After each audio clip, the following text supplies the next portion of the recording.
ছোট করে নারকেল কেটে নিয়েছি, এটা মিক্সিতে গুঁড়িয়ে নারকেলের দুধটা বের করে নেব। মাছগুলো লাল লাল করে ভেজে নিচ্ছি। এই মাছ দিয়ে রান্না করব এখন ফিশ মলি।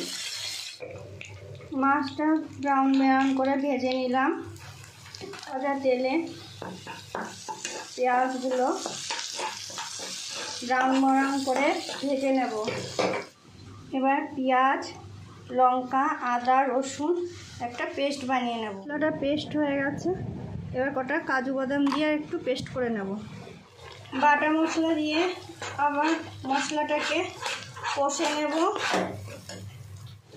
কারি পাতা দিয়ে একটু কষে নেব। মশলাটা কষা হয়ে গেছে। এবার নারকেলের দুধটা দিয়ে দেব।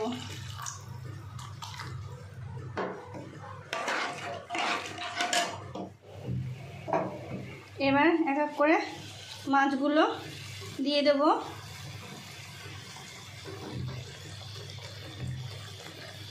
ঢাকা দিয়ে 5 মিনিট, তারপর নামিয়ে দেবো। পেঁয়াজ ভাজার সময় একটু নুন দিয়েছিলাম, মাছে একটু নুন আছে, তাই অল্প নুন দিয়ে